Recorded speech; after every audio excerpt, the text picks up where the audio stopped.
नमस्ते। Food and nutrition की online कक्षा में आपका स्वागत है।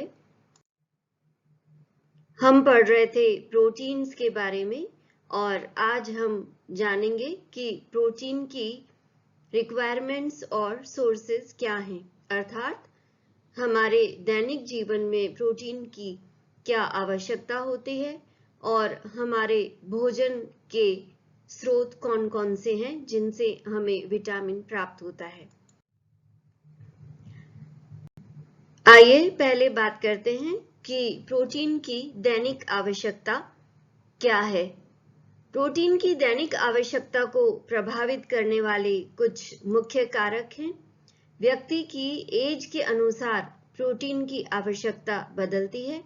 इसके अतिरिक्त लिंग के अनुसार वह स्त्री है या पुरुष, प्रोटीन की आवश्यकता की मात्रा बदलती है, क्योंकि पुरुषों का शारीरिक गठन स्त्रियों से भिन्न होता है। पुरुषों में मांसपेशियां अधिक होती है, इसलिए उन्हें प्रोटीन की आवश्यकता अधिक होती है, और महिलाओं में क्योंकि मांसपेशियां कम होती है, अतः उन्हें प्रोटीन की मात्रा कम चाहिए। इसके बाद में ग्रोथ यानी वृद्धि के ऊपर प्रोटीन की आवश्यकता निर्भर है। वृद्धि की अवस्था में प्रोटीन की अधिक मात्रा चाहिए, क्योंकि शारीरिक वृद्धि के लिए प्रोटीन आवश्यक होता है।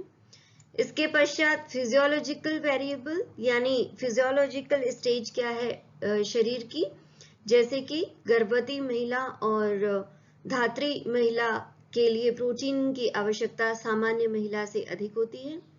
इसके अतिरिक्त इलनेस के ऊपर निर्भर करता है प्रोटीन की आवश्यकता। उदाहरण के लिए अगर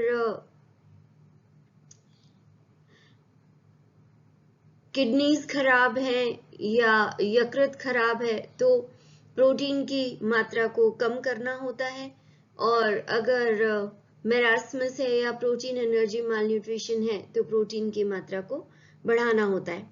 इसी तरह से अगर पेट में कीड़े होते हैं बच्चों के तो वह भी प्रोटीन की मात्रा को प्रभावित करते हैं, उनको अधिक मात्रा में प्रोटीन चाहिए।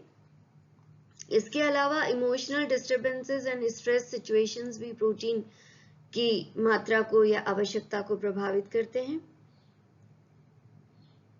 इसके अतिरिक्त ऊर्जा प्रतिदिन कितनी ली जाती है वह भी प्रोटीन की आवश्यक मात्रा को प्रभावित करता है। हम सामान्यतया प्रोटीन की आवश्यकता को शारीरिक भार या शारीरिक वजन के रूप में प्रदर्शित करते हैं या अभिव्यक्त करते हैं। आईसीएमआर के अनुसार एक वयस्क व्यक्ति को प्रतिदिन 1 ग्राम प्रोटीन प्रति किलोग्राम शारीरिक भार के बराबर चाहिए, और यह माना जाता है कि हिंदुस्तान में जो वेजिटेरियन और नॉन वेजिटेरियन मिक्स डाइट जो यूज की जाती है, या अधिकतर जो वेजिटेरियन डाइट यूज की जाती है, उसकी प्रोटीन क्वालिटी या नेट प्रोटीन यूटिलाइजेशन 65 होता है। इस बात को ध्यान में रखते हुए जो आवश्यकता निर्धारित की गई है या प्रस्तावित की गई है प्रोटीन की, वह वयस्कों के लिए है 1 ग्राम प्रोटीन प्रति किलोग्राम शारीरिक वजन के। अर्थात यदि एक वयस्क व्यक्ति 60 किलो का है तो उसे 60 ग्राम प्रोटीन चाहिए, अगर वो 65 किलो का है तो उसे 65 ग्राम प्रोटीन चाहिए, 70 किलो का है तो 70 ग्राम प्रोटीन चाहिए।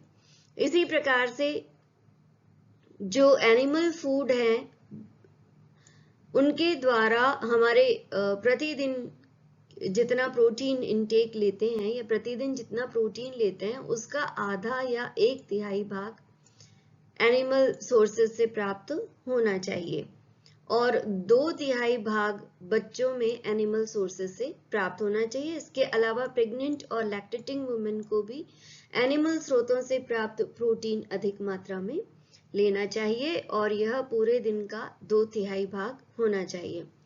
एनिमल प्रोटीन के अंतर्गत जरूरी नहीं है कि मांस और अंडा ही आए, दूध से प्राप्त प्रोटीन भी एनिमल सोर्सेज के अंतर्गत आता है, दूध और दूध से बने हुए उत्पाद।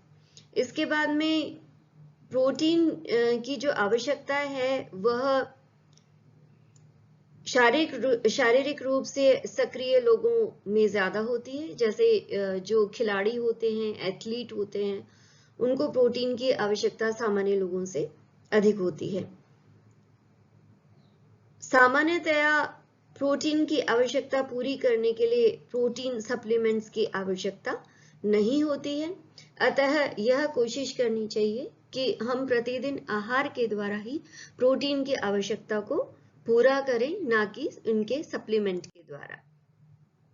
और विशेषकर बच्चों के लिए आप देखते होंगे बाजार में बॉर्नविटा, हॉर्लिक्स और इस तरह के प्रोटीन पे उपलब्ध हैं, तो इनके ऊपर विश्वास नहीं करना चाहिए और जो घर में जो उत्पाद हैं, प्रोटीन के अच्छे स्रोत हैं, उन्हीं का उपयोग करना चाहिए, क्योंकि ये जो बाजार में प्रोडक्ट पाए जाते हैं वे शरीर के लिए बहुत अच्छे नहीं होते हैं।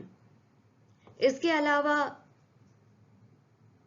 प्रोटीन की जो आवश्यकता है वह शरीर में नाइट्रोजन बैलेंस के ऊपर निर्धारित होती है। प्रोटीन में नाइट्रोजन उपस्थित होता है और जब प्रोटीन हमारे शरीर में काम में आता है तो यह नाइट्रोजन रिलीज होती है और उसे शरीर के द्वारा बाहर निकाल दिया जाता है। तो सामान्यतया नाइट्रोजन जो है वह बैलेंस की स्थिति में होना चाहिए, अर्थात जितना नाइट्रोजन शरीर के बाहर निकल रहा है उतना ही नाइट्रोजन हमें कंज्यूम करना चाहिए इन टर्म्स ऑफ प्रोटीन।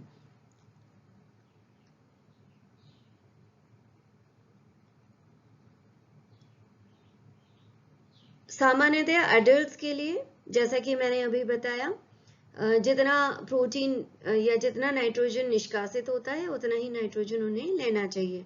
लेकिन बच्चों के लिए प्रोटीन का इंटेक जो है वह प्रोटीन के एक्सक्रीशन से ज्यादा होना चाहिए, क्योंकि उनकी वृद्धि के लिए और उनकी जो शरीर में कोशिकाओं की संख्या बढ़ रही है जिसके कारण उनका शरीर विकसित हो रहा है, तो उसके लिए उनको अतिरिक्त प्रोटीन की आवश्यकता होती है। इसलिए धनात्मक नाइट्रोजन बैलेंस उनके लिए जरूरी है। धनात्मक नाइट्रोजन बैलेंस का मतलब ये है कि जितना शरीर से निष्कासित हो रहा है उससे अधिक मात्रा भोजन के द्वारा ग्रहण करनी है। और नाइट्रोजन की मात्रा से मतलब ये है कि हम प्रोटीन कितना ले रहे हैं, क्योंकि प्रोटीन में नाइट्रोजन 16% होता है, तो नाइट्रोजन की मात्रा के द्वारा यह निर्धारित किया जाता है कि कितना प्रोटीन लिया जा रहा है। प्रेग्नेंट और लैक्टेटिंग वुमेन जो हैं उनको भी पॉजिटिव नाइट्रोजन बैलेंस की आवश्यकता होती है, अर्थात जितना एक्सक्रीशन हो रहा है उससे अधिक उनका इंटेक होना चाहिए, क्योंकि उनके शरीर में जो गर्भवती महिला है उसके शरीर में भ्रूण के विकास के लिए अतिरिक्त प्रोटीन की आवश्यकता होती है। इसी प्रकार से धात्री महिला के लिए जो दूध का निर्माण होता है उसके लिए अतिरिक्त प्रोटीन की आवश्यकता होती है। तो इस प्रकार से ICMR के द्वारा जो प्रोटीन की मात्रा विभिन्न एज ग्रुप के लोगों के लिए निर्धारित की गई है वो इस प्रकार है। इन्फेंट्स यानी शिशुओं के लिए 0 से 6 महीने की उम्र पर 1.16 ग्राम प्रति किलोग्राम प्रति दिन निर्धारित की गई है। 6 से 12 महीने पर यह बढ़कर 1.69 ग्राम प्रति किलोग्राम प्रतिदिन हो गई है। एक प्री स्कूल चिल्ड्रन के लिए या स्कूल पूर्व बालक के लिए जो कि 1 से 5 साल का है उसके लिए 0.94 ग्राम पर किलोग्राम पर डे की प्रोटीन आवश्यकता रखी गई है, क्योंकि इस समय बच्चे की जो ग्रोथ होती है वह कम हो जाती है। इसके बाद में स्कूल चिल्ड्रन या स्कूल जाने वाले बच्चों के लिए जो कि 6 से 10 साल के होते हैं उनको 0.91 ग्राम प्रति kilogram per day body weight के हिसाब से प्रोटीन की आवश्यकता होती है। एडोलेसेंट्स या किशोरावस्था के लिए 11 से 18 साल के बच्चों के लिए 0.88 ग्राम पर किलोग्राम बॉडी वेट रिक्वायरमेंट है और 11 से 18 साल की लड़कियों के लिए लड़कों से अपेक्षाकृत थोड़ा सा कम प्रोटीन की आवश्यकता होती है और वह है 0.86 ग्राम पर किलोग्राम पर डे। उसके बाद में वयस्क पुरुष की बात आती है तो सेडेंट्री, मॉडरेट और हैवी वर्कर यानी कम क्रियाशील, मध्यम क्रियाशील और अधिक क्रियाशील पुरुष के लिए 1 ग्राम प्रति किलोग्राम प्रतिदिन प्रोटीन की आवश्यकता होती है, और वयस्क महिला के लिए तीनों प्रकार की कम क्रियाशील, मध्यम क्रियाशील और अधिक क्रियाशील के लिए 1 ग्राम प्रति किलोग्राम प्रतिदिन के हिसाब से प्रोटीन की आवश्यकता होती है।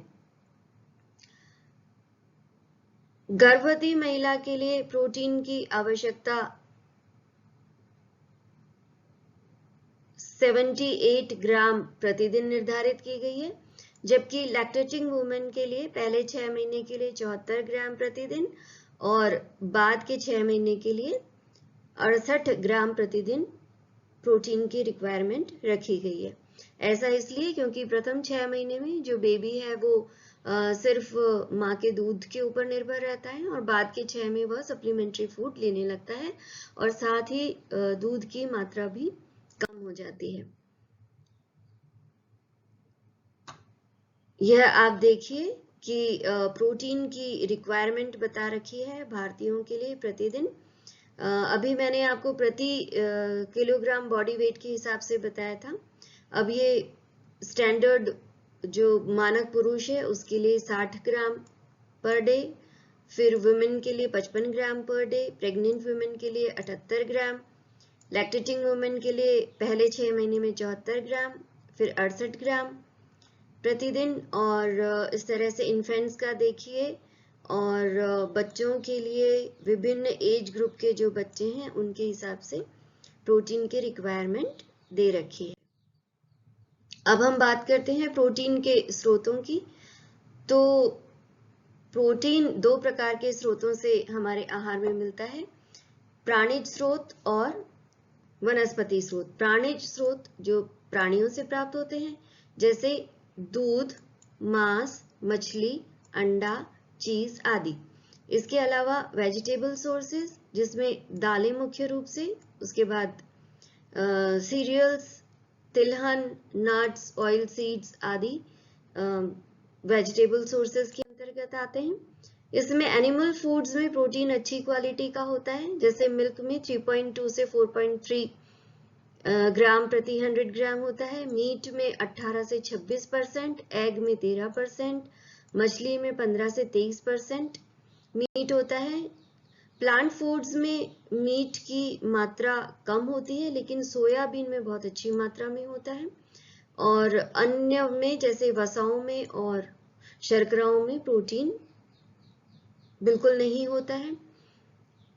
प्लांट फूड से प्राप्त प्रोटीन में जब सीरियल्स और पल्सेस को मिला दिया जाता है तो प्रोटीन की क्वालिटी को बढ़ाया जा सकता है।